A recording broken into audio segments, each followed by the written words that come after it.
Hey guys, welcome to another special episode with Raphael from Wealthy Expat. Thanks, Rafa, for joining us today. Happy to be here, as always. Toby and I love to travel and always trying to stay out of our comfort zone and having a plan B and all these different options for how our life could go. And I think a lot of people are waking up to, okay, it's not going to fall into our lap. What actions should we take to better protect ourselves, or what should I be aware of if I even want this as an option? And we found your channel to be especially helpful for learning about the UAE and Dubai specifically.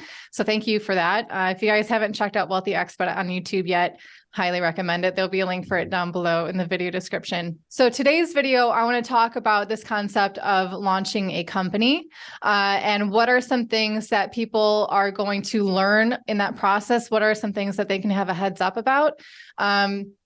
Dubai is kind of famous for being tax-free for a lot of things. And I think they might be actually introducing a little bit of a corporate tax. So I want to know when that's going to be put into play and maybe some ways that you can work your corporate life and tax reasons around that. So lay it on us, Rafa.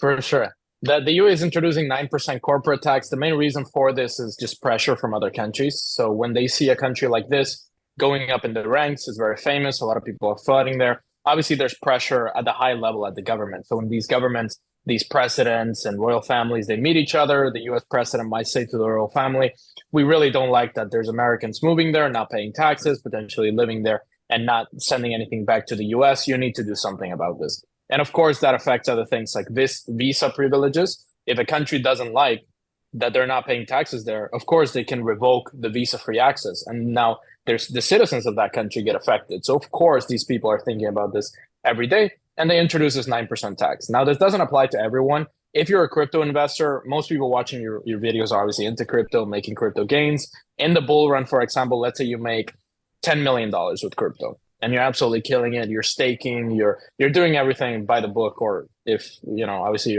you're using decentralized exchanges as you recommend and decentralized wallets, and you're doing everything by the book, you won't be taxed anyway. Even if the UAE introduces higher corporate taxes or any type of corporate tax, it wouldn't apply to you because that would all fall at the personal level. The UAE will not introduce a personal income tax or a capital gains tax, capital gains when you sell your crypto. They're not introducing any of that. So that doesn't affect you at all. If they will introduce it later on, I'll let you know. But for now, it's not in the books for the next 3 to 5 years. That's what they said. The only time this could be affected is if somebody has a crypto company. So if you actually have a crypto company where you're going to hire a ton of people and actually operate in crypto, you're going to start a crypto exchange, something like that, and then you don't structure it properly, then you will pay this 9%. For 99% of people that are not making tens of millions or hundreds of millions in a business, in income, if you're just a crypto investor, if you're doing everything in crypto and you're not actually selling in Dubai and the presence in Dubai is not massive, this 9% won't really affect. And there's a lot of people talking like, oh, now we're going to have 9% tax. Yeah, that really only applies to really large companies that have a lot of managers, a lot of employees, a lot of executives in Dubai, and they also have Dubai customers. So they need to do a lot of structuring and a lot of planning because they will pay that 9%. Okay, that's interesting because in that past video, you mentioned to get a residency in the UAE, an easy thing you can do is launch a business in Dubai. You don't even have to have a bank account for that business. You don't have to be actually doing any business at all. It's just a way to get that residency. You mentioned that the corporate tax only applies to very big companies that are actually functioning and have legitimate ties in Dubai. So let's say someone opened a business there. It's an online business and they're living everywhere else, including Dubai here and there. When does the tax come into play? Like, where is that line? If you know, who falls under that threshold or not? Right. So the first thing is, where does the money come from? Is it coming from the UAE directly or is it coming from outside? If it all comes from outside, then it's basically free taxed income or free zone income. And that wouldn't pay any tax in the UAE. It would pay zero. If it's coming from Dubai, if you're doing any activity that the money is actually coming from Dubai. Now, the problem is if you're living in Dubai, you directly, is the money coming from there? Well, no, it's not that it's generated in Dubai. It's that your customers are in Dubai. So if you're living in Dubai and you have a company in Dubai and the money is coming from abroad or it's coming from your crypto, you won't be taxed. It's only for companies selling inside of Dubai to Dubai customers. And that also requires a different type of license. So even if you have a company in Dubai, if you structure it properly, we talk about free zone companies, about mainland companies.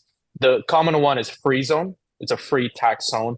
The free zone company doesn't pay any tax. You get a visa through that company. You can also employ people, friends, family members through that company. Everybody gets a visa. Everybody can live in Dubai. Everybody can pay zero tax in Dubai, but the company itself isn't taxed. And what they're going to do in 2024, next year, is that they're going to start auditing companies. Now, the thing with auditing is that they're going to audit your bank account to see where the money's coming from. But if the company doesn't have a bank account, which is one of the requirements that your company doesn't have, it's not a requirement to have a bank account for a company. If your company doesn't have a bank account, the auditing is very simple. It's just checking if you have any books, any banks, you don't have anything. So the auditor just basically puts a stamp of approval and then you pass the audit.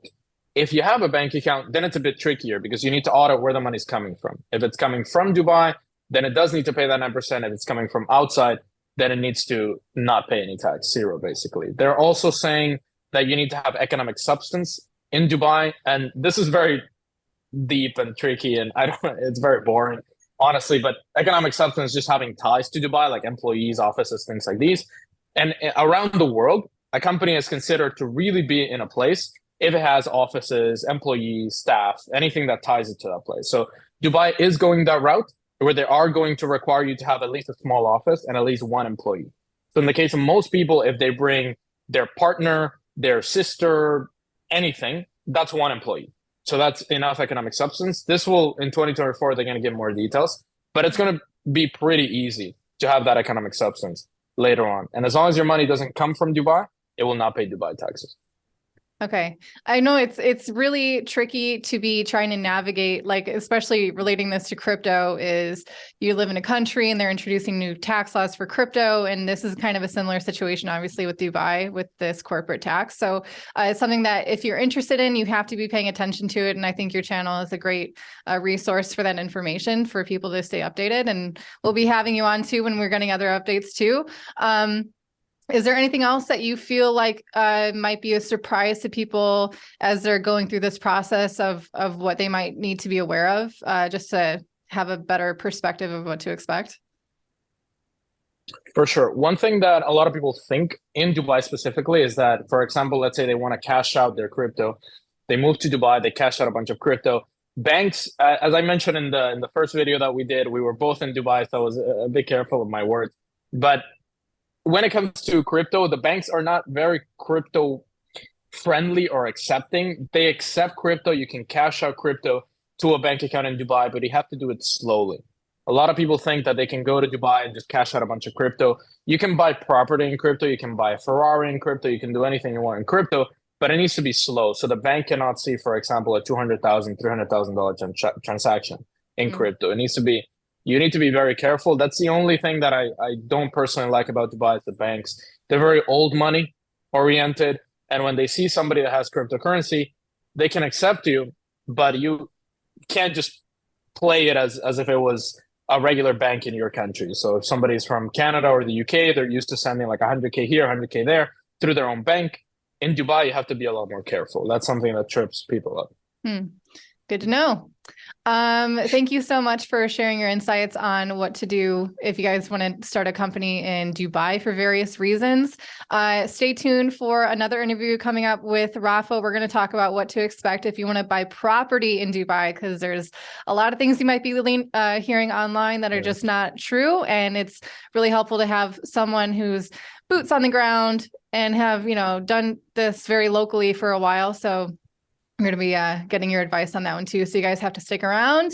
Hit like if you like these interviews, hit subscribe to this channel. And also for Wealthy Expat as well. They talk about Dubai and other countries too. So a ton of information to be found there. So thanks everyone. We'll see you again.